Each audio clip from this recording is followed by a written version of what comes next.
चिंतन श्री गुरुदेव दत्त श्री स्वामी समर्थ। तुम्हा सर्वांचं आपल्या स्वामी शक्ती या चॅनलमध्ये मनापासून स्वागत आहे। स्वामी तुम्हा सर्वांच्या सर्व चांगल्या इच्छा पूर्ण करोत एवढीच स्वामींच्या चरणी प्रार्थना करते आणि आपल्या आजच्या नवीन आणि सुंदर व्हिडिओला पुन्हा एकदा नव्याने सुरुवात करते। बघाच मंगळवार। आजच्या व्हिडिओमध्ये मी तुम्हाला मंगळवारी करावायचा एक अत्यंत प्रभावी उपाय सांगणार आहे।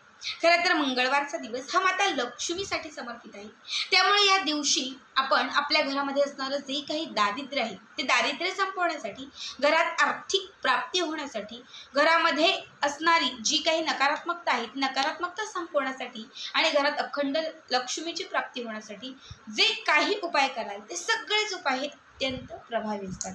खरं तर मागच्या काही व्हिडिओमध्ये मी तुम्हाला मंगळवारचे काही विशेष उपाय सांगितलेले आहेत, मात्र आत्ताच्या या व्हिडिओमध्ये मी तुम्हाला याच मंगळवारचा एक सर्वात प्रभावी उपाय सांगणार आहे। बघा, मंगळवारच्या दिवशी तुम्हाला घरात कापूर जाळायचा आहे आणि कापरासोबत या काही वस्तू जाळायच्या। घरामध्ये कापरासोबत जाळलेल्या या वस्तूंचा जसा धूर व्हायला सुरुवात होईल किंवा या वस्तूंचा जसा सुगंध तुमच्या घरामध्ये पसरायला सुरुवात होईल तसं तुमच्या घरामध्ये लक्ष्मी आकर्षित, तुमच्या घराकडे माता लक्ष्मी खेचली जाईल। घरामध्ये असणारं जे दारिद्र्य, ज्याला आपण अवलक्ष्मी असं म्हणतो, ही अवलक्ष्मी घराच्या बाहेर निघून जाईल। घरामध्ये असणाऱ्या दारिद्र्याचा नाश होईल आणि अखंड घरामध्ये लक्ष्मीची प्राप्ती होईल। या ज्या वस्तू सांगतेय ह्या सगळ्या लक्ष्मीप्रिय असणाऱ्या वस्तू आहेत, ज्या प्रत्येक मंगळवारी आपल्याला आपल्या घरात जाळायच्या आहेत। बघा, या वस्तूंनी आपल्या घरामध्ये सकारात्मकता येईल आणि घरामध्ये असणाऱ्या नकारात्मकतेचा, बाधांचा, इडापिड्याचा, सगळ्या वाईट शक्तींचा नाश होईल। कोणी घराची किंवा लक्ष्मीची बांध घातली असेल तर ती 24 तासांच्या आत बांध खुली होईल आणि घरामध्ये जी आर्थिक आपण प्राप्ती म्हणतो ही झपाट्याने होईल। आता काय उपाय आहे, कुठल्या वस्तू घरात जाळायच्या आहेत हे सगळं व्यवस्थित पुढे सांगते, फक्त त्यासाठी व्हिडिओ स्किप न करता शेवटपर्यंत बघा। आणि जे आपल्या चॅनलवरती नवीन असतील त्यांनी लगेचच आपल्या चॅनलला सबस्क्राईब करा, कारण तुम्ही आपला चॅनल सबस्क्राईब केल्यामुळे मी पुढचे जे काही व्हिडिओ बनवेन ते सर्वात आधी तुम्हा सर्वांपर्यंत पोहोचतील। बघा, 5:30च्या पुढे म्हणजे 6 ते रात्री 8:30च्या मध्ये ही सेवा किंवा हा उपाय करायचा आहे। या वेळामध्ये खरं तर साक्षात लक्ष्मी ही आपल्या उंबरठ्यापर्यंत आलेली असते।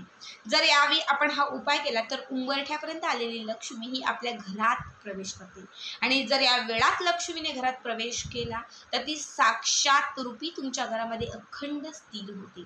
आता आपल्याला काय करायचंय, सगळ्यात अगोदर एक छोटंसं भांडं ज्यात तुम्ही नेहमीच कापूर जाळता ते भांडं तुम्हाला घ्यायचं आहे। यामध्ये तुम्हाला सगळ्यात अगोदर एक चिमूटभर अख्खे तांदूळ घालायचे आणि एक चिमूटभर तुम्हाला पिवळी जी पूजेची हळद असते ती हळद घालायची। तांदूळ आणि हळद याच्यावरती 4-5 भीमसेनी कापराच्या वड्या ठेवायच्या आहेत। त्याच्यानंतर या कापरांच्या वरती 2 लवंगा, 2 हिरवे वेलदोडे तुम्हाला ठेवायचे। गायीच्या शेणाची एक गोरी तुम्हाला ठेवायची, अगदी थोडासा तुकडा ठेवला तरीही चालेल।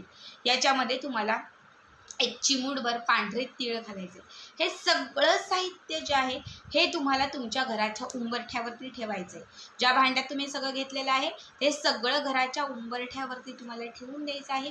त्याच्यानंतर तुम्हाला 7 अख्खे तमालपत्र घ्यायचे, ठीक आहे, 7 अख्खे तमालपत्र आणि प्रत्येक तमालपत्रावरती श्रीम हा शब्द लिहायचा आहे।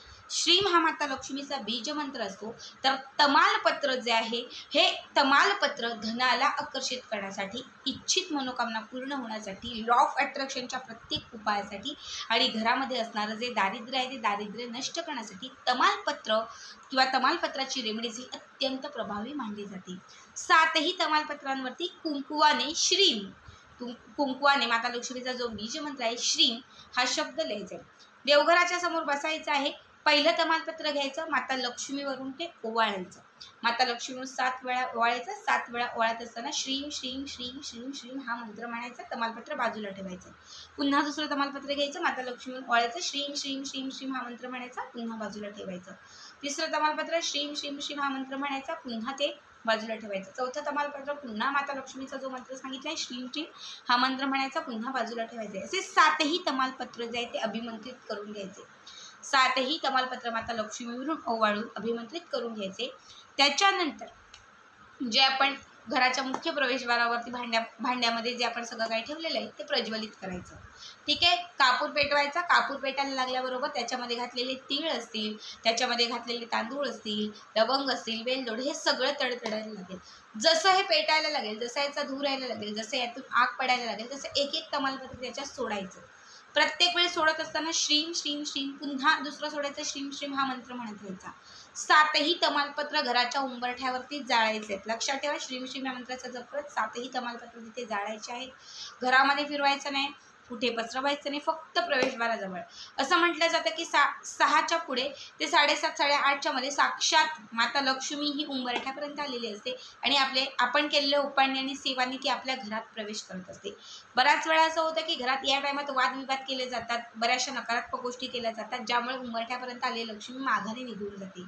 जेव्हा तुम्ही हा उपाय मंगळवारच्या दिवशी करा, जो माता लक्ष्मीसाठी समर्पित असणारा दिवस आहे, जेव्हा हा उपाय तुम्ही घराच्या उंबरठ्यावरती कराल आणि जेव्हा तुम्ही श्रीम या मंत्राचा जप कराल, या सगळ्या वस्तूंच्या धुराने माता लक्ष्मी, उंबरठ्यापर्यंत आलेली माता लक्ष्मी तुमच्या घरात खेचली जाईल. माता लक्ष्मी तुमच्या घरात आकर्षित होईल आणि जेव्हा श्रीम श्रीम हा मंत्र म्हणाल तेव्हा माता लक्ष्मी तुमच्या घराकडे, तुमच्या घरातील सदस्यांकडे प्रसन्न होईल. ती तुमच्या घरातील चहू बाजूने तुमच्या घरामध्ये प्रवेश करेल आणि माता लक्ष्मी ही सदैव तुमच्या घरात जागृत राहील. तसंच ह्या सर्व वस्तूंच्या धुराने तुमच्या घरातील कानाकोपऱ्यांमध्ये बसलेली जी नकारात्मक शक्ती आहे किंवा जी नकारात्मकता आहे, जी बाधा इडापिडा आहे, ही सगळी बाधा आणि इडापिडा घराच्या बाहेर निघून जाईल आणि घर पूर्णपणे बांधमुक्त होईल. 24 तासांच्या आत तुमच्या घरात सुख, शांती, ऐश्वर्य यांची तुम्हाला प्राप्ती होईल. रात्री सुखाची झोप लागेल. घरामधील जे अशांत वातावरण होतं ते कुठेतरी शांत होईल. घरात एक प्रकारचा वेगळा जे आपण सुकून म्हणतो तो तुम्हाला यायला सुरुवात होईल. ज्यांच्याही घरात खूपच दारिद्र्य आहे, खूपच भांडणं आहेत, काहीतरी माझ्या घराला कोणीतरी केल्याचं वाटत आहे, सतत आजारपण, घरामध्ये सतत रोगराई चालू आहे, बघा असं होतं बऱ्याच वेळा. असं काहीही असेल ना तर हा उपाय आवर्जून करा. या वस्तूंचा धूर आवर्जून करा. घरामध्ये तुमच्या अगदी ज्याला म्हणतो की नकारात्मक शक्ती जी आहे ती क्षणात नष्ट होईल आणि तुमच्या घरामध्ये सकारात्मकता यायला सुरुवात होईल. घरात जे धनाचे प्रश्न बंद झाले होते, म्हणजे धनाचे मार्ग जे बंद झाले होते ते खुले होतील आणि घरामध्ये चहूबाजूने धन यायला सुरुवात होईल. तर आजचा व्हिडिओ कसा वाटला नक्कीच कमेंट करा आणि असेच पुढचे व्हिडिओ पाहण्यासाठी चॅनलला सबस्क्राईब करा. श्री स्वामी समर्थ.